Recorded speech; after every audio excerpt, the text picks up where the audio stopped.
사랑하는 형제자매 여러분, 주님의 평화가 함께 하시기를 빕니다. 오늘 우리는 눈에 보이지 않지만 우리 곁에서 늘 함께하며 하느님의 뜻을 전하는 신비로운 존재, 바로 천사에 대해 깊이 있는 이야기를 나누고자 합니다. 이 이야기가 여러분의 마음에 와닿는다면 좋아요와 공유를 통해 더 많은 이들에게 주님의 사랑과 천사의 존재를 전하는 은총의 통로가 되어 주십시오. 여러분의 작은 손길이 누군가에게는 큰 위로와 희망이 될 수 있습니다. 이제 하느님의 신비로운 피조물, 천사들의 세계로 함께 떠나보겠습니다. 우리는 어떻게 천사의 존재를 알 수 있을까요? 그리고 그들에 대해 무엇을 알고 있을까요? 천사에 대한 가장 확실하고 풍부한 정보의 원천은 바로 성경입니다. 우리가 미사나 성경 읽기 중에 조금만 주의를 기울이면 생각보다 훨씬 많은 곳에서 천사들의 활약을 발견할 수 있습니다. 많은 분들이 미처 인지하지 못하는 유명한 예시가 하나 있습니다. 바로 모세가 불타는 떨기나무 앞에서 하느님을 만나는 장면입니다. 성경은 주님의 천사가 떨기나무 한가운데로부터 솟아오르는 불꽃 속에서 그에게 나타났다라고 단 한 번 언급합니다. 그리고 그 이후로는 계속해서 하느님께서 직접 말씀하시는 것처럼 묘사됩니다. 이 때문에 많은 이들이 그 첫 순간에 천사가 중개자 역할을 했다는 사실을 잊곤 합니다. 교회의 위대한 학자 아우구스티누스 성인은 한 걸음 더 나아가 구약 시대 전체가 사실상 천사들을 통해 관리되고 이루어졌다고 말할 정도였습니다. 이는 매우 흥미로운 관점입니다. 때로는 하느님께서 인간에게 직접 나타나시는 것처럼 보이지만 그 장면을 자세히 들여다보면 그분의 영광스러운 현존을 매개하는 천사가 그 자리에 함께 있는 경우가 많다는 것이죠. 이는 천사들이 하느님을 매우 높은 수준으로 대변할 수 있는 존재임을 시사합니다. 그들은 하느님의 영광과 거룩함을 나누어 받아 그분의 모습을 인간에게 드러냅니다. 성경에서 천사를 마주한 사람들이 극심한 두려움에 휩싸이는 이유도 바로 여기에 있습니다. 천사들은 인간이 감히 직접 마주할 수 없는 하느님의 장엄함과 신적인 위엄을 가시적인 형태로 나타내기 때문입니다. 성경과 교회의 전승 속에서 우리는 천사들에게도 일종의 질서와 체계가 있다는 것을 발견하게 됩니다. 바로 천사의 9계급 또는 천사의 구품이라고 불리는 개념입니다. 아마 어떤 분들에게는 익숙한 이야기일 수도 또 어떤 분들에게는 완전히 새로운 이야기일 수도 있겠습니다. 하지만 이 9계급에 대한 설명을 시작하기 전에 한 가지 중요한 점을 짚고 넘어가야 합니다. 천사의 9계급 이론은 우리가 반드시 믿어야만 하는 교회의 공식적인 교의는 아닙니다. 이것은 신학적 사변의 영역에 속합니다. 즉, 교회의 위대한 신학자들이 성경에 나오는 단서들을 바탕으로 하느님께서 창조하신 영적 세계의 질서를 이해하고자 노력한 지적인 탐구의 결과물이라는 뜻입니다. 따라서 이 설명이 마음에 들지 않으셔도 괜찮습니다. 위대한 아우구스티누스 성인 역시 성경의 세라핌, 케루빔, 옥자와 같은 다양한 천사들의 이름이 언급되는 것을 보면 분명 여러 종류의 천사가 존재하는 것은 맞지만 우리가 그들의 서열이나 역할에 대해 정확히 알 수는 없다고 생각했습니다. 하지만 5세기경 이디오니시우스라는 저술가가 나타나 성경의 암시들을 체계적으로 정리하여 천상의 위계라는 저서를 통해 9계급 이론을 제시했습니다. 이후대 그레고리오 교황과 같은 위대한 인물들이 이 이론을 발전시켰고 특히 천사박사라는 별명을 가진 토마스 아퀴나스 성인은 그의 대작 신학대전에서 무려 8개의 장에 걸쳐 천사의 계급을 상세히 논했습니다. 중세 신학자들은 왜 이토록 천사에 대해 사유하는 것을 즐겼을까요? 그들은 지혜서에 나오는 주님께서는 모든 것을 헤아리고 재고 달아서 안배하셨다는 구절을 깊이 사랑했습니다. 그들은 하느님의 섭리가 이 세상의 모든 것을 완벽한 질서와 조화 속에 배치했다고 믿었고, 천사의 세계 역시 그 완벽한 질서의 일부라고 생각한 것입니다. 자, 그럼 이제 토마스 아퀴나스와 같은 위대한 신학자들이 정리한 천사의 9계급을 가장 높은 계급부터 순서대로 살펴보겠습니다. 이 9계급은 다시 3개의 그룹으로 나뉩니다. 가장 높은 상급 천사들은 하느님을 가장 가까이에서 모시는 존재들입니다. 첫째, 세라핌. 둘째, 케루빔. 셋째, 옥좌입니다. 중간 계급의 천사들은 우주의 보편적인 질서를 관리하는 역할을 합니다. 넷째, 주권. 다섯째, 역량. 여섯째, 권능입니다. 그리고 마지막 하급 천사들은 인간 세상의 구체적인 일들을 돌보는 존재들입니다. 일곱째, 권세. 여덟째, 대천사. 그리고 9째, 천사입니다. 매우 흥미로운 점은 우리가 오늘 주로 이야기할 대천사와 천사가 가장 낮은 계급에 속한다는 사실입니다. 왜 그럴까요? 신학자들은 천사의 계급이 그들의 지식의 방식에 따라 결정된다고 보았습니다. 천사는 우리 인간처럼 육체를 가지지 않은 순수한 영적 존재이기에 그들 사이의 유일한 구별점은 지성에 있기 때문입니다. 인간은 눈과 손 같은 감각기관을 통해 개별적인 사물을 경험하고 거기서부터 보편적인 개념을 만들어냅니다. 예를 들어 우리는 수많은 개별적인 수선화를 본 후에야 수선화라는 꽃에 공통된 특징을 파악하고 개념을 정립합니다. 하지만 천사는 그 반대입니다. 그들은 수선화라는 완전하고 보편적인 개념, 즉 이데아를 하느님으로부터 직접 받아 먼저 합니다. 그리고 그 완전한 지식을 통해 세상의 개별적인 수선화들을 인식합니다. 이러한 논리에 따라 가장 높은 계급의 천사들은 가장 단순하고 보편적인 방식으로, 즉 하느님과 가장 가까운 방식으로 모든 것을 아는 존재들입니다. 반면 가장 낮은 계급의 천사들은 우리 인간과 같은 개별적이고 구체적인 사안들을 다루기 때문에 가장 구체적인 지식을 가진 존재들입니다. 바로 이 때문에 우리 인간사를 돌보는 대천사와 천사들이 가장 낮은 계급에 위치하는 것입니다. 이쯤에서 우리는 한 가지 용어를 정리할 필요가 있습니다. 사실 엄밀히 말해 이 9계급의 모든 존재를 천사라고 부르는 것은 어린아이가 세상의 모든 어른 여성을 엄마라고 부르는 것과 비슷할 수 있습니다. 아이는 자신을 돌봐주는 존재인 엄마라는 말을 통해 세상을 이해하기 때문이죠. 우리 역시 하느님의 메시지를 전해주고 우리를 돌봐주는 존재들을 통해 천상의 세계를 이해하기에 그들 모두를 통칭하여 천사라고 부르는 것입니다. 더 정확하게는 이들을 천상의 영적 존재라고 해야 할 것입니다. 그리고 그 중에서 특별히 메신저, 즉 소식을 전하는 임무를 맡은 존재들에게 천사라는 직책명이 주어진 것입니다. 이제 우리의 삶과 가장 밀접한 관련이 있는 대천사와 수호천사에 대해 더 깊이 알아보겠습니다. 대천사의 아여치는 으뜸 또는 최고를 의미합니다. 즉, 그들은 하느님의 메시지를 전하는 임무를 맡은 천사들 중 우두머리 격입니다. 교회는 공식적으로 세 대천사의 이름을 공경합니다. 바로 미카엘, 가브리엘, 라파엘입니다. 성경 유다서에서 미카엘은 대천사로 불립니다.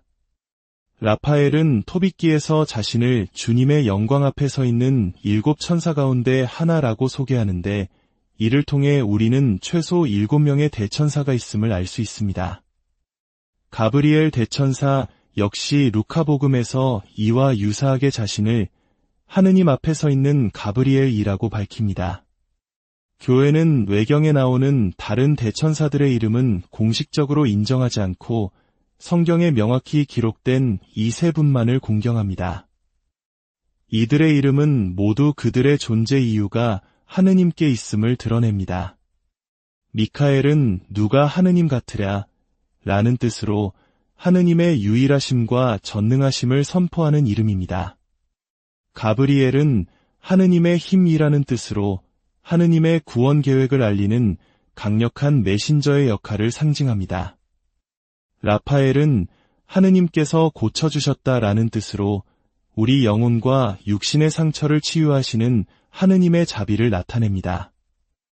이처럼 대천사들은 그 이름 자체로 우리를 하느님께로 이끕니다. 다음으로 우리 각자에게 주어진 가장 특별한 선물, 바로 수호천사입니다. 예수님께서는 마테오 복음에서 너희는 이 작은 이들 가운데 하나라도 업신여기지 않도록 조심하여라. 내가 너희에게 말한다. 하늘에서 그들의 천사들이 하늘에 계신 내 아버지의 얼굴을 늘 보고 있다. 라고 말씀하셨습니다. 이는 우리 각 사람에게 하느님의 얼굴을 뵙는 영광스러운 천사가 보호자로서 배정되어 있음을 명확히 보여주는 가르침입니다.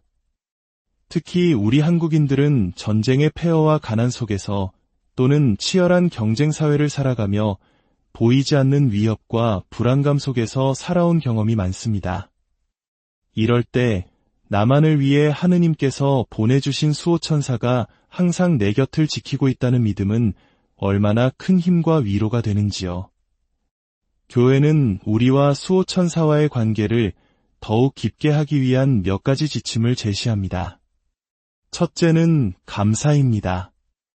우리보다 월등히 뛰어나고 존귀한 영적 존재를 우리의 보호와 구원을 위해 보내주신 하느님의 무한한 사랑에 깊이 감사하는 마음을 가지는 것입니다. 둘째는 경건함입니다. 우리는 혼자가 아닙니다. 특히 미사에 참여할 때 우리 곁에는 우리의 수호천사도 함께 있습니다.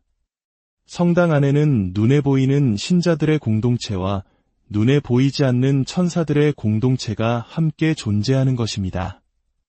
우리가 미사 중에 거룩하시도다, 거룩하시도다, 거룩하시도다 를 노래할 때 우리는 바로 지금 이 순간 하늘에서 끊임없이 하느님을 찬미하는 천사들의 합창에 동참하는 것입니다. 이 사실을 기억한다면 미사 시간이 더는 지루하지 않고 하느님에 대한 경외심으로 가득 찬 거룩한 시간이 될 것입니다. 셋째는 평온함과 신뢰입니다.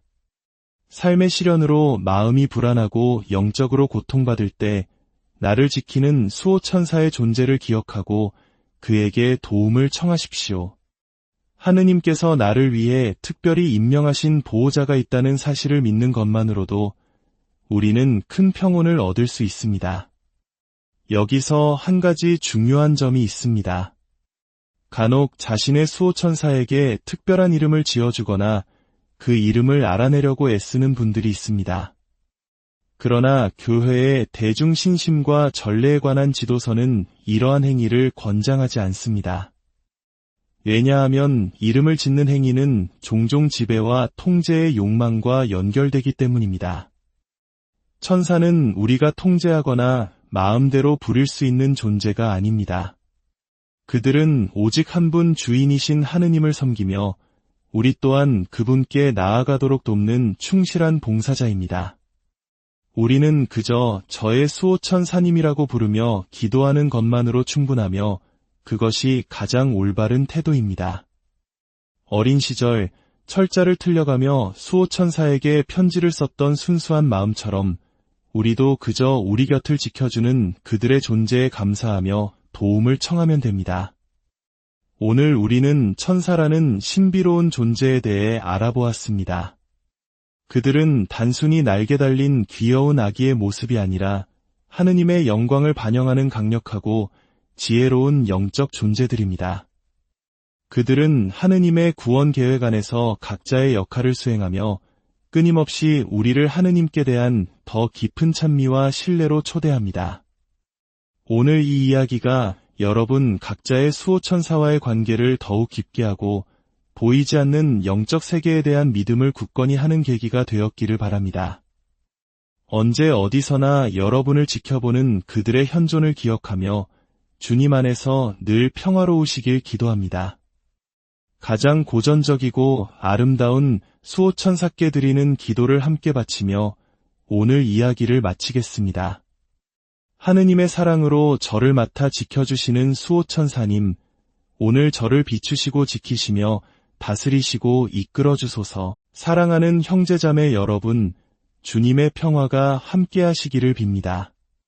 오늘 우리는 눈에 보이지 않지만 우리 곁에서 늘 함께하며 하느님의 뜻을 전하는 신비로운 존재, 바로 천사에 대해 깊이 있는 이야기를 나누고자 합니다. 이 이야기가 여러분의 마음에 와닿는다면 좋아요와 공유를 통해 더 많은 이들에게 주님의 사랑과 천사의 존재를 전하는 은총의 통로가 되어 주십시오. 여러분의 작은 손길이 누군가에게는 큰 위로와 희망이 될 수 있습니다. 이제 하느님의 신비로운 피조물, 천사들의 세계로 함께 떠나보겠습니다. 우리는 어떻게 천사의 존재를 알 수 있을까요? 그리고 그들에 대해 무엇을 알고 있을까요? 천사에 대한 가장 확실하고 풍부한 정보의 원천은 바로 성경입니다.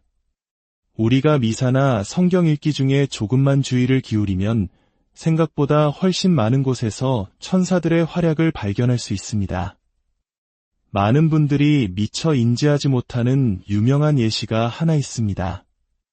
바로 모세가 불타는 떨기나무 앞에서 하느님을 만나는 장면입니다. 성경은 주님의 천사가 떨기나무 한가운데로부터 솟아오르는 불꽃 속에서 그에게 나타났다라고 단 한 번 언급합니다. 그리고 그 이후로는 계속해서 하느님께서 직접 말씀하시는 것처럼 묘사됩니다. 이 때문에 많은 이들이 그 첫 순간에 천사가 중개자 역할을 했다는 사실을 잊곤 합니다. 교회의 위대한 학자 아우구스티누스 성인은 한 걸음 더 나아가 구약 시대 전체가 사실상 천사들을 통해 관리되고 이루어졌다고 말할 정도였습니다. 이는 매우 흥미로운 관점입니다. 때로는 하느님께서 인간에게 직접 나타나시는 것처럼 보이지만 그 장면을 자세히 들여다보면 그분의 영광스러운 현존을 매개하는 천사가 그 자리에 함께 있는 경우가 많다는 것이죠. 이는 천사들이 하느님을 매우 높은 수준으로 대변할 수 있는 존재임을 시사합니다. 그들은 하느님의 영광과 거룩함을 나누어 받아 그분의 모습을 인간에게 드러냅니다. 성경에서 천사를 마주한 사람들이 극심한 두려움에 휩싸이는 이유도 바로 여기에 있습니다. 천사들은 인간이 감히 직접 마주할 수 없는 하느님의 장엄함과 신적인 위엄을 가시적인 형태로 나타내기 때문입니다. 성경과 교회의 전승 속에서 우리는 천사들에게도 일종의 질서와 체계가 있다는 것을 발견하게 됩니다. 바로 천사의 9계급 또는 천사의 구품이라고 불리는 개념입니다. 아마 어떤 분들에게는 익숙한 이야기일 수도 또 어떤 분들에게는 완전히 새로운 이야기일 수도 있겠습니다. 하지만 이 9계급에 대한 설명을 시작하기 전에 한 가지 중요한 점을 짚고 넘어가야 합니다. 천사의 9계급 이론은 우리가 반드시 믿어야만 하는 교회의 공식적인 교의는 아닙니다. 이것은 신학적 사변의 영역에 속합니다. 즉, 교회의 위대한 신학자들이 성경에 나오는 단서들을 바탕으로 하느님께서 창조하신 영적 세계의 질서를 이해하고자 노력한 지적인 탐구의 결과물이라는 뜻입니다. 따라서 이 설명이 마음에 들지 않으셔도 괜찮습니다. 위대한 아우구스티누스 성인 역시 성경의 세라핌, 케루빔, 옥자와 같은 다양한 천사들의 이름이 언급되는 것을 보면 분명 여러 종류의 천사가 존재하는 것은 맞지만 우리가 그들의 서열이나 역할에 대해 정확히 알 수는 없다고 생각했습니다. 하지만 5세기경 이디오니시우스라는 저술가가 나타나 성경의 암시들을 체계적으로 정리하여 천상의 위계라는 저서를 통해 9계급 이론을 제시했습니다. 이후대 그레고리오 교황과 같은 위대한 인물들이 이 이론을 발전시켰고 특히 천사박사라는 별명을 가진 토마스 아퀴나스 성인은 그의 대작 신학대전에서 무려 8개의 장에 걸쳐 천사의 계급을 상세히 논했습니다. 중세 신학자들은 왜 이토록 천사에 대해 사유하는 것을 즐겼을까요?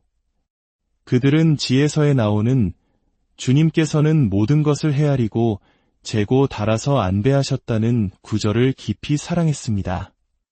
그들은 하느님의 섭리가 이 세상의 모든 것을 완벽한 질서와 조화 속에 배치했다고 믿었고 천사의 세계 역시 그 완벽한 질서의 일부라고 생각한 것입니다. 자, 그럼 이제 토마스 아퀴나스와 같은 위대한 신학자들이 정리한 천사의 9계급을 가장 높은 계급부터 순서대로 살펴보겠습니다. 이 9계급은 다시 3개의 그룹으로 나뉩니다. 가장 높은 상급 천사들은 하느님을 가장 가까이에서 모시는 존재들입니다. 첫째, 세라핌. 둘째, 케루빔.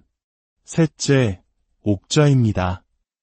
중간 계급의 천사들은 우주의 보편적인 질서를 관리하는 역할을 합니다. 넷째, 주권. 다섯째, 역량. 여섯째, 권능입니다. 그리고 마지막 하급 천사들은 인간 세상의 구체적인 일들을 돌보는 존재들입니다. 일곱째, 권세. 여덟째, 대천사. 그리고 9째, 천사입니다. 매우 흥미로운 점은 우리가 오늘 주로 이야기할 대천사와 천사가 가장 낮은 계급에 속한다는 사실입니다. 왜 그럴까요? 신학자들은 천사의 계급이 그들의 지식의 방식에 따라 결정된다고 보았습니다. 천사는 우리 인간처럼 육체를 가지지 않은 순수한 영적 존재이기에 그들 사이의 유일한 구별점은 지성에 있기 때문입니다. 인간은 눈과 손 같은 감각기관을 통해 개별적인 사물을 경험하고 거기서부터 보편적인 개념을 만들어냅니다. 예를 들어 우리는 수많은 개별적인 수선화를 본 후에야 수선화라는 꽃에 공통된 특징을 파악하고 개념을 정립합니다. 하지만 천사는 그 반대입니다. 그들은 수선화라는 완전하고 보편적인 개념, 즉 이데아를 하느님으로부터 직접 받아 먼저 합니다. 그리고 그 완전한 지식을 통해 세상의 개별적인 수선화들을 인식합니다. 이러한 논리에 따라 가장 높은 계급의 천사들은 가장 단순하고 보편적인 방식으로, 즉 하느님과 가장 가까운 방식으로 모든 것을 아는 존재들입니다. 반면 가장 낮은 계급의 천사들은 우리 인간과 같은 개별적이고 구체적인 사안들을 다루기 때문에 가장 구체적인 지식을 가진 존재들입니다. 바로 이 때문에 우리 인간사를 돌보는 대천사와 천사들이 가장 낮은 계급에 위치하는 것입니다. 이쯤에서 우리는 한 가지 용어를 정리할 필요가 있습니다. 사실 엄밀히 말해 이 9계급의 모든 존재를 천사라고 부르는 것은 어린아이가 세상의 모든 어른 여성을 엄마라고 부르는 것과 비슷할 수 있습니다. 아이는 자신을 돌봐주는 존재인 엄마라는 말을 통해 세상을 이해하기 때문이죠. 우리 역시 하느님의 메시지를 전해주고 우리를 돌봐주는 존재들을 통해 천상의 세계를 이해하기에 그들 모두를 통칭하여 천사라고 부르는 것입니다. 더 정확하게는 이들을 천상의 영적 존재라고 해야 할 것입니다. 그리고 그 중에서 특별히 메신저, 즉 소식을 전하는 임무를 맡은 존재들에게 천사라는 직책명이 주어진 것입니다. 이제 우리의 삶과 가장 밀접한 관련이 있는 대천사와 수호천사에 대해 더 깊이 알아보겠습니다. 대천사의 아여치는 으뜸 또는 최고를 의미합니다. 즉, 그들은 하느님의 메시지를 전하는 임무를 맡은 천사들 중 우두머리 격입니다. 교회는 공식적으로 세 대천사의 이름을 공경합니다. 바로 미카엘, 가브리엘, 라파엘입니다. 성경 유다서에서 미카엘은 대천사로 불립니다. 라파엘은 토빗기에서 자신을 주님의 영광 앞에 서 있는 7천사 가운데 하나라고 소개하는데, 이를 통해 우리는 최소 7명의 대천사가 있음을 알 수 있습니다. 가브리엘 대천사 역시 루카복음에서 이와 유사하게 자신을 하느님 앞에 서 있는 가브리엘이라고 밝힙니다. 교회는 외경에 나오는 다른 대천사들의 이름은 공식적으로 인정하지 않고 성경에 명확히 기록된 이 세 분만을 공경합니다. 이들의 이름은 모두 그들의 존재 이유가 하느님께 있음을 드러냅니다. 미카엘은 누가 하느님 같으랴 라는 뜻으로 하느님의 유일하심과 전능하심을 선포하는 이름입니다. 가브리엘은 하느님의 힘이라는 뜻으로 하느님의 구원 계획을 알리는 강력한 메신저의 역할을 상징합니다. 라파엘은 하느님께서 고쳐주셨다라는 뜻으로 우리 영혼과 육신의 상처를 치유하시는 하느님의 자비를 나타냅니다. 이처럼 대천사들은 그 이름 자체로 우리를 하느님께로 이끕니다. 다음으로 우리 각자에게 주어진 가장 특별한 선물, 바로 수호천사입니다. 예수님께서는 마테오 복음에서 너희는 이 작은 이들 가운데 하나라도 업신여기지 않도록 조심하여라. 내가 너희에게 말한다. 하늘에서 그들의 천사들이 하늘에 계신 내 아버지의 얼굴을 늘 보고 있다. 라고 말씀하셨습니다. 이는 우리 각 사람에게 하느님의 얼굴을 뵙는 영광스러운 천사가 보호자로서 배정되어 있음을 명확히 보여주는 가르침입니다. 특히 우리 한국인들은 전쟁의 폐허와 가난 속에서 또는 치열한 경쟁 사회를 살아가며 보이지 않는 위협과 불안감 속에서 살아온 경험이 많습니다. 이럴 때 나만을 위해 하느님께서 보내주신 수호천사가 항상 내 곁을 지키고 있다는 믿음은 얼마나 큰 힘과 위로가 되는지요. 교회는 우리와 수호천사와의 관계를 더욱 깊게 하기 위한 몇 가지 지침을 제시합니다. 첫째는 감사입니다. 우리보다 월등히 뛰어나고 존귀한 영적 존재를 우리의 보호와 구원을 위해 보내주신 하느님의 무한한 사랑에 깊이 감사하는 마음을 가지는 것입니다. 둘째는 경건함입니다. 우리는 혼자가 아닙니다. 특히 미사에 참여할 때 우리 곁에는 우리의 수호천사도 함께 있습니다. 성당 안에는 눈에 보이는 신자들의 공동체와 눈에 보이지 않는 천사들의 공동체가 함께 존재하는 것입니다. 우리가 미사 중에 거룩하시도다, 거룩하시도다, 거룩하시도다 를 노래할 때 우리는 바로 지금 이 순간 하늘에서 끊임없이 하느님을 찬미하는 천사들의 합창에 동참하는 것입니다. 이 사실을 기억한다면 미사 시간이 더는 지루하지 않고 하느님에 대한 경외심으로 가득 찬 거룩한 시간이 될 것입니다. 셋째는 평온함과 신뢰입니다. 삶의 시련으로 마음이 불안하고 영적으로 고통받을 때 나를 지키는 수호천사의 존재를 기억하고 그에게 도움을 청하십시오.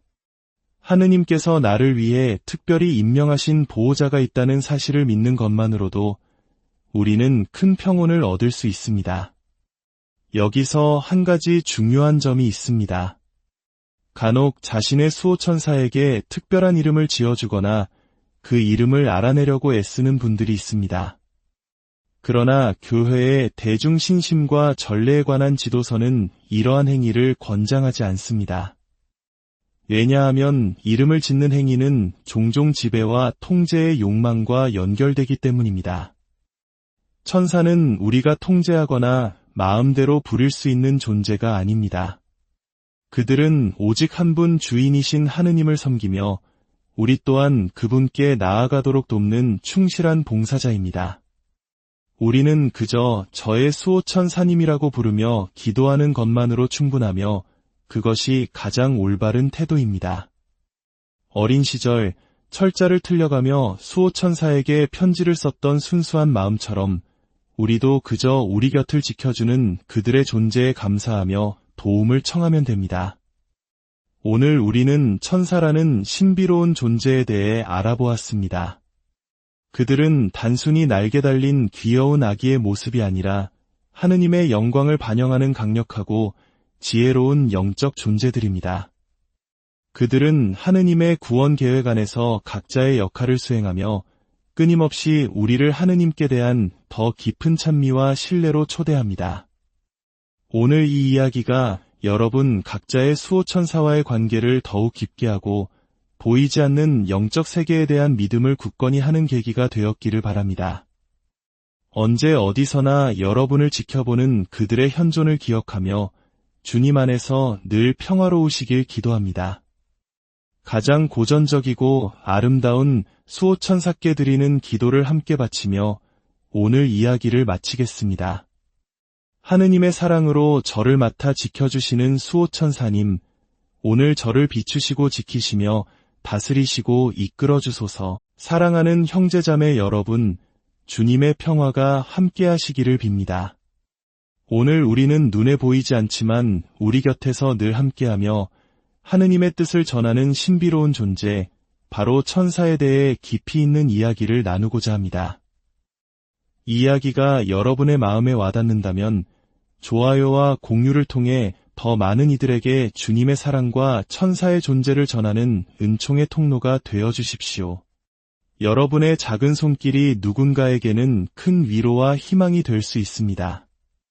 이제 하느님의 신비로운 피조물, 천사들의 세계로 함께 떠나보겠습니다. 우리는 어떻게 천사의 존재를 알 수 있을까요? 그리고 그들에 대해 무엇을 알고 있을까요? 천사에 대한 가장 확실하고 풍부한 정보의 원천은 바로 성경입니다. 우리가 미사나 성경 읽기 중에 조금만 주의를 기울이면 생각보다 훨씬 많은 곳에서 천사들의 활약을 발견할 수 있습니다. 많은 분들이 미처 인지하지 못하는 유명한 예시가 하나 있습니다. 바로 모세가 불타는 떨기나무 앞에서 하느님을 만나는 장면입니다. 성경은 주님의 천사가 떨기나무 한가운데로부터 솟아오르는 불꽃 속에서 그에게 나타났다라고 단 한 번 언급합니다. 그리고 그 이후로는 계속해서 하느님께서 직접 말씀하시는 것처럼 묘사됩니다. 이 때문에 많은 이들이 그 첫 순간에 천사가 중개자 역할을 했다는 사실을 잊곤 합니다. 교회의 위대한 학자 아우구스티누스 성인은 한 걸음 더 나아가 구약 시대 전체가 사실상 천사들을 통해 관리되고 이루어졌다고 말할 정도였습니다. 이는 매우 흥미로운 관점입니다. 때로는 하느님께서 인간에게 직접 나타나시는 것처럼 보이지만 그 장면을 자세히 들여다보면 그분의 영광스러운 현존을 매개하는 천사가 그 자리에 함께 있는 경우가 많다는 것이죠. 이는 천사들이 하느님을 매우 높은 수준으로 대변할 수 있는 존재임을 시사합니다. 그들은 하느님의 영광과 거룩함을 나누어 받아 그분의 모습을 인간에게 드러냅니다. 성경에서 천사를 마주한 사람들이 극심한 두려움에 휩싸이는 이유도 바로 여기에 있습니다. 천사들은 인간이 감히 직접 마주할 수 없는 하느님의 장엄함과 신적인 위엄을 가시적인 형태로 나타내기 때문입니다. 성경과 교회의 전승 속에서 우리는 천사들에게도 일종의 질서와 체계가 있다는 것을 발견하게 됩니다. 바로 천사의 9계급 또는 천사의 구품이라고 불리는 개념입니다. 아마 어떤 분들에게는 익숙한 이야기일 수도 또 어떤 분들에게는 완전히 새로운 이야기일 수도 있겠습니다. 하지만 이 9계급에 대한 설명을 시작하기 전에 한 가지 중요한 점을 짚고 넘어가야 합니다. 천사의 9계급 이론은 우리가 반드시 믿어야만 하는 교회의 공식적인 교의는 아닙니다. 이것은 신학적 사변의 영역에 속합니다. 즉, 교회의 위대한 신학자들이 성경에 나오는 단서들을 바탕으로 하느님께서 창조하신 영적 세계의 질서를 이해하고자 노력한 지적인 탐구의 결과물이라는 뜻입니다. 따라서 이 설명이 마음에 들지 않으셔도 괜찮습니다.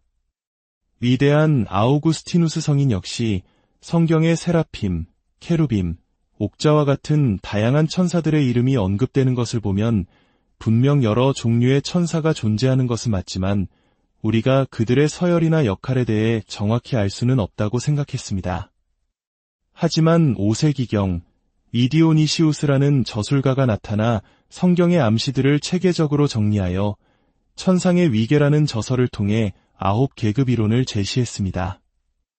이후대 그레고리오 교황과 같은 위대한 인물들이 이 이론을 발전시켰고, 특히 천사박사라는 별명을 가진 토마스 아퀴나스 성인은 그의 대작 신학대전에서 무려 8개의 장에 걸쳐 천사의 계급을 상세히 논했습니다. 중세 신학자들은 왜 이토록 천사에 대해 사유하는 것을 즐겼을까요? 그들은 지혜서에 나오는 주님께서는 모든 것을 헤아리고 재고 달아서 안배하셨다는 구절을 깊이 사랑했습니다.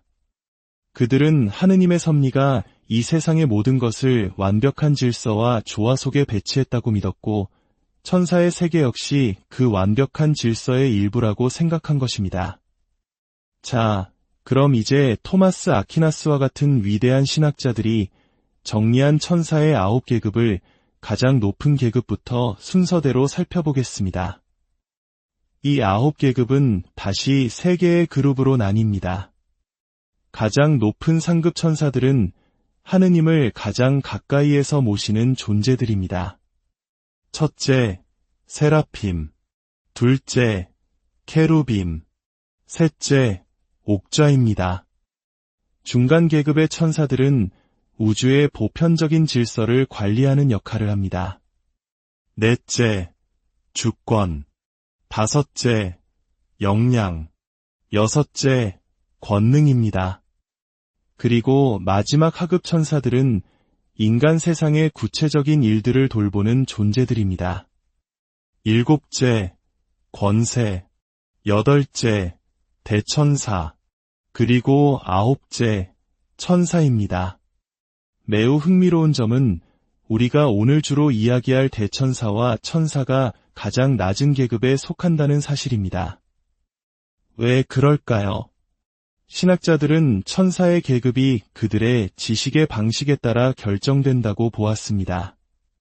천사는 우리 인간처럼 육체를 가지지 않은 순수한 영적 존재이기에 그들 사이의 유일한 구별점은 지성에 있기 때문입니다. 인간은 눈과 손 같은 감각기관을 통해 개별적인 사물을 경험하고 거기서부터 보편적인 개념을 만들어냅니다. 예를 들어 우리는 수많은 개별적인 수선화를 본 후에야 수선화라는 꽃에 공통된 특징을 파악하고 개념을 정립합니다. 하지만 천사는 그 반대입니다. 그들은 수선화라는 완전하고 보편적인 개념, 즉 이데아를 하느님으로부터 직접 받아 먼저 합니다. 그리고 그 완전한 지식을 통해 세상의 개별적인 수선화들을 인식합니다. 이러한 논리에 따라 가장 높은 계급의 천사들은 가장 단순하고 보편적인 방식으로, 즉 하느님과 가장 가까운 방식으로 모든 것을 아는 존재들입니다. 반면 가장 낮은 계급의 천사들은 우리 인간과 같은 개별적이고 구체적인 사안들을 다루기 때문에 가장 구체적인 지식을 가진 존재들입니다. 바로 이 때문에 우리 인간사를 돌보는 대천사와 천사들이 가장 낮은 계급에 위치하는 것입니다.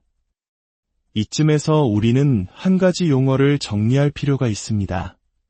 사실 엄밀히 말해 이 9계급의 모든 존재를 천사라고 부르는 것은 어린아이가 세상의 모든 어른 여성을 엄마라고 부르는 것과 비슷할 수 있습니다. 아이는 자신을 돌봐주는 존재인 엄마라는 말을 통해 세상을 이해하기 때문이죠. 우리 역시 하느님의 메시지를 전해주고 우리를 돌봐주는 존재들을 통해 천상의 세계를 이해하기에 그들 모두를 통칭하여 천사라고 부르는 것입니다. 더 정확하게는 이들을 천상의 영적 존재라고 해야 할 것입니다. 그리고 그 중에서 특별히 메신저, 즉 소식을 전하는 임무를 맡은 존재들에게 천사라는 직책명이 주어진 것입니다. 이제 우리의 삶과 가장 밀접한 관련이 있는 대천사와 수호천사에 대해 더 깊이 알아보겠습니다. 대천사의 아여치는 으뜸 또는 최고를 의미합니다. 즉, 그들은 하느님의 메시지를 전하는 임무를 맡은 천사들 중 우두머리 격입니다. 교회는 공식적으로 세 대천사의 이름을 공경합니다. 바로 미카엘, 가브리엘, 라파엘입니다. 성경 유다서에서 미카엘은 대천사로 불립니다. 라파엘은 토빗기에서 자신을 주님의 영광 앞에 서 있는 7천사 가운데 하나라고 소개하는데, 이를 통해 우리는 최소 7명의 대천사가 있음을 알 수 있습니다. 가브리엘 대천사 역시 루카복음에서 이와 유사하게 자신을 하느님 앞에 서 있는 가브리엘이라고 밝힙니다. 교회는 외경에 나오는 다른 대천사들의 이름은 공식적으로 인정하지 않고 성경에 명확히 기록된 이 세 분만을 공경합니다. 이들의 이름은 모두 그들의 존재 이유가 하느님께 있음을 드러냅니다.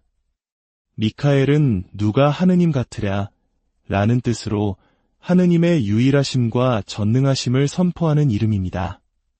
가브리엘은 하느님의 힘이라는 뜻으로 하느님의 구원 계획을 알리는 강력한 메신저의 역할을 상징합니다. 라파엘은 하느님께서 고쳐주셨다라는 뜻으로 우리 영혼과 육신의 상처를 치유하시는 하느님의 자비를 나타냅니다. 이처럼 대천사들은 그 이름 자체로 우리를 하느님께로 이끕니다. 다음으로 우리 각자에게 주어진 가장 특별한 선물, 바로 수호천사입니다. 예수님께서는 마테오 복음에서 너희는 이 작은 이들 가운데 하나라도 없이 여기지 않도록 조심하여라. 내가 너희에게 말한다. 하늘에서 그들의 천사들이 하늘에 계신 내 아버지의 얼굴을 늘 보고 있다. 라고 말씀하셨습니다. 이는 우리 각 사람에게 하느님의 얼굴을 뵙는 영광스러운 천사가 보호자로서 배정되어 있음을 명확히 보여주는 가르침입니다. 특히 우리 한국인들은 전쟁의 폐허와 가난 속에서 또는 치열한 경쟁 사회를 살아가며 보이지 않는 위협과 불안감 속에서 살아온 경험이 많습니다. 이럴 때 나만을 위해 하느님께서 보내주신 수호천사가 항상 내 곁을 지키고 있다는 믿음은 얼마나 큰 힘과 위로가 되는지요. 교회는 우리와 수호천사와의 관계를 더욱 깊게 하기 위한 몇 가지 지침을 제시합니다. 첫째는 감사입니다. 우리보다 월등히 뛰어나고 존귀한 영적 존재를 우리의 보호와 구원을 위해 보내주신 하느님의 무한한 사랑에 깊이 감사하는 마음을 가지는 것입니다. 둘째는 경건함입니다. 우리는 혼자가 아닙니다. 특히 미사에 참여할 때 우리 곁에는 우리의 수호천사도 함께 있습니다. 성당 안에는 눈에 보이는 신자들의 공동체와 눈에 보이지 않는 천사들의 공동체가 함께 존재하는 것입니다. 우리가 미사 중에 거룩하시도다, 거룩하시도다, 거룩하시도다 를 노래할 때 우리는 바로 지금 이 순간 하늘에서 끊임없이 하느님을 찬미하는 천사들의 합창에 동참하는 것입니다. 이 사실을 기억한다면 미사 시간이 더는 지루하지 않고 하느님에 대한 경외심으로 가득 찬 거룩한 시간이 될 것입니다. 셋째는 평온함과 신뢰입니다. 삶의 시련으로 마음이 불안하고 영적으로 고통받을 때 나를 지키는 수호천사의 존재를 기억하고 그에게 도움을 청하십시오. 하느님께서 나를 위해 특별히 임명하신 보호자가 있다는 사실을 믿는 것만으로도 우리는 큰 평온을 얻을 수 있습니다. 여기서 한 가지 중요한 점이 있습니다. 간혹 자신의 수호천사에게 특별한 이름을 지어주거나 그 이름을 알아내려고 애쓰는 분들이 있습니다. 그러나 교회의 대중신심과 전례에 관한 지도서는 이러한 행위를 권장하지 않습니다. 왜냐하면 이름을 짓는 행위는 종종 지배와 통제의 욕망과 연결되기 때문입니다. 천사는 우리가 통제하거나 마음대로 부릴 수 있는 존재가 아닙니다. 그들은 오직 한 분 주인이신 하느님을 섬기며 우리 또한 그분께 나아가도록 돕는 충실한 봉사자입니다. 우리는 그저 저의 수호천사님이라고 부르며 기도하는 것만으로 충분하며 그것이 가장 올바른 태도입니다. 어린 시절 철자를 틀려가며 수호천사에게 편지를 썼던 순수한 마음처럼 우리도 그저 우리 곁을 지켜주는 그들의 존재에 감사하며 도움을 청하면 됩니다. 오늘 우리는 천사라는 신비로운 존재에 대해 알아보았습니다. 그들은 단순히 날개 달린 귀여운 아기의 모습이 아니라 하느님의 영광을 반영하는 강력하고 지혜로운 영적 존재들입니다. 그들은 하느님의 구원 계획 안에서 각자의 역할을 수행하며 끊임없이 우리를 하느님께 대한 더 깊은 찬미와 신뢰로 초대합니다. 오늘 이 이야기가 여러분 각자의 수호천사와의 관계를 더욱 깊게 하고 보이지 않는 영적 세계에 대한 믿음을 굳건히 하는 계기가 되었기를 바랍니다. 언제 어디서나 여러분을 지켜보는 그들의 현존을 기억하며 주님 안에서 늘 평화로우시길 기도합니다. 가장 고전적이고 아름다운 수호천사께 드리는 기도를 함께 바치며 오늘 이야기를 마치겠습니다. 하느님의 사랑으로 저를 맡아 지켜주시는 수호천사님, 오늘 저를 비추시고 지키시며 다스리시고 이끌어주소서. 사랑하는 형제자매 여러분, 주님의 평화가 함께하시기를 빕니다. 오늘 우리는 눈에 보이지 않지만 우리 곁에서 늘 함께하며 하느님의 뜻을 전하는 신비로운 존재, 바로 천사에 대해 깊이 있는 이야기를 나누고자 합니다. 이 이야기가 여러분의 마음에 와닿는다면 좋아요와 공유를 통해 더 많은 이들에게 주님의 사랑과 천사의 존재를 전하는 은총의 통로가 되어 주십시오. 여러분의 작은 손길이 누군가에게는 큰 위로와 희망이 될 수 있습니다. 이제 하느님의 신비로운 피조물, 천사들의 세계로 함께 떠나보겠습니다. 우리는 어떻게 천사의 존재를 알 수 있을까요? 그리고 그들에 대해 무엇을 알고 있을까요? 천사에 대한 가장 확실하고 풍부한 정보의 원천은 바로 성경입니다. 우리가 미사나 성경 읽기 중에 조금만 주의를 기울이면 생각보다 훨씬 많은 곳에서 천사들의 활약을 발견할 수 있습니다. 많은 분들이 미처 인지하지 못하는 유명한 예시가 하나 있습니다. 바로 모세가 불타는 떨기나무 앞에서 하느님을 만나는 장면입니다.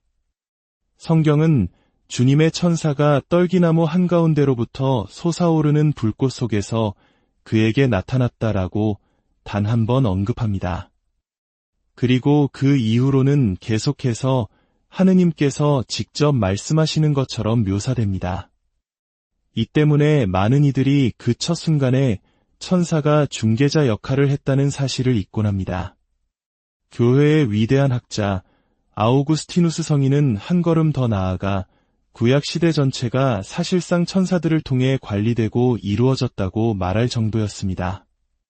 이는 매우 흥미로운 관점입니다. 때로는 하느님께서 인간에게 직접 나타나시는 것처럼 보이지만 그 장면을 자세히 들여다보면 그분의 영광스러운 현존을 매개하는 천사가 그 자리에 함께 있는 경우가 많다는 것이죠.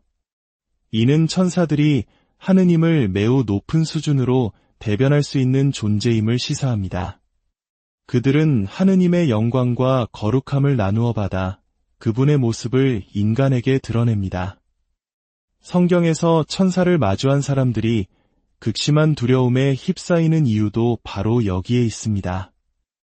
천사들은 인간이 감히 직접 마주할 수 없는 하느님의 장엄함과 신적인 위엄을 가시적인 형태로 나타내기 때문입니다. 성경과 교회의 전승 속에서 우리는 천사들에게도 일종의 질서와 체계가 있다는 것을 발견하게 됩니다. 바로 천사의 9계급 또는 천사의 구품이라고 불리는 개념입니다. 아마 어떤 분들에게는 익숙한 이야기일 수도 또 어떤 분들에게는 완전히 새로운 이야기일 수도 있겠습니다. 하지만 이 9계급에 대한 설명을 시작하기 전에 한 가지 중요한 점을 짚고 넘어가야 합니다.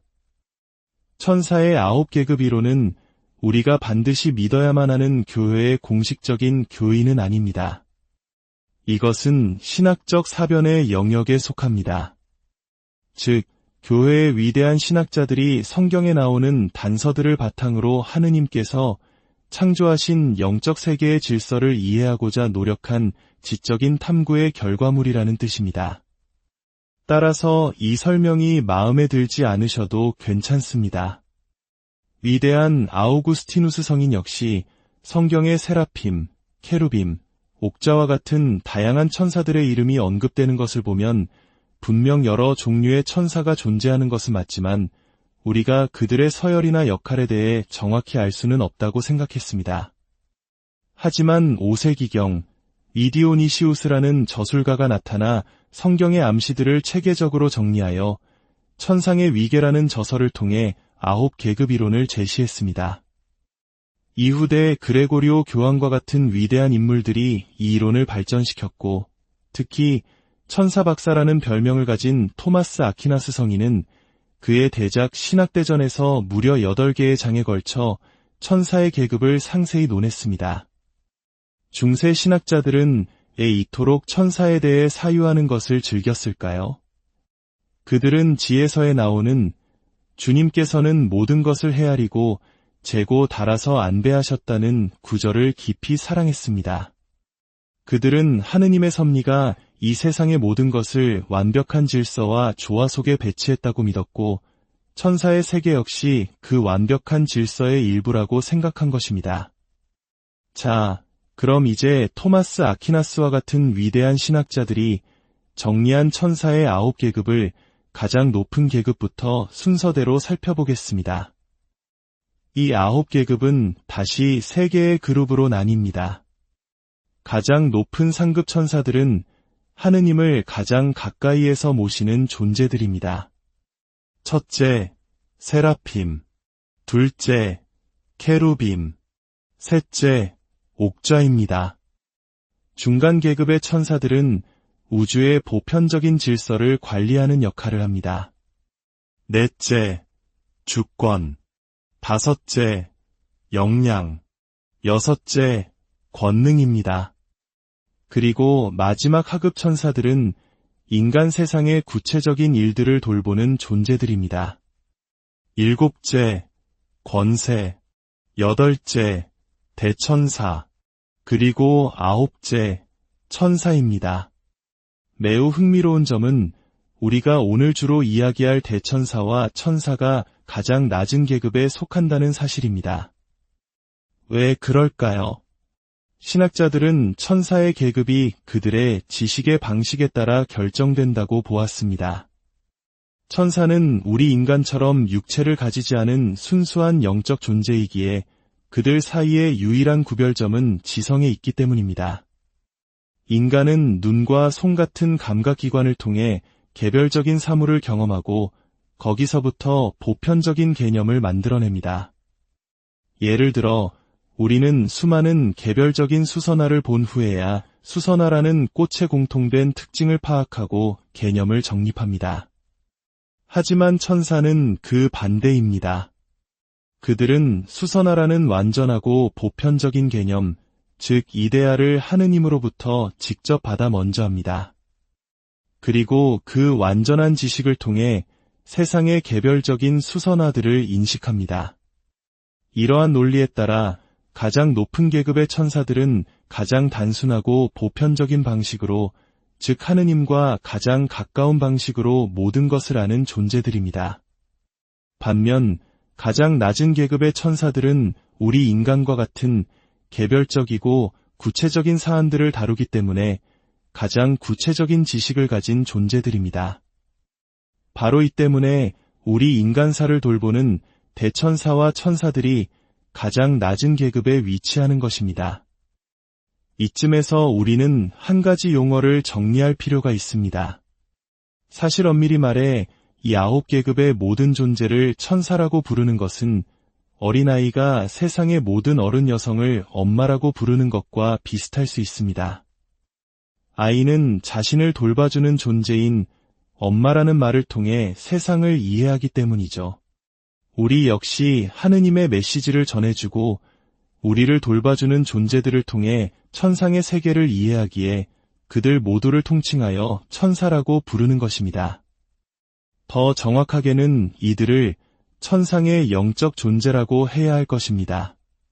그리고 그 중에서 특별히 메신저, 즉 소식을 전하는 임무를 맡은 존재들에게 천사라는 직책명이 주어진 것입니다.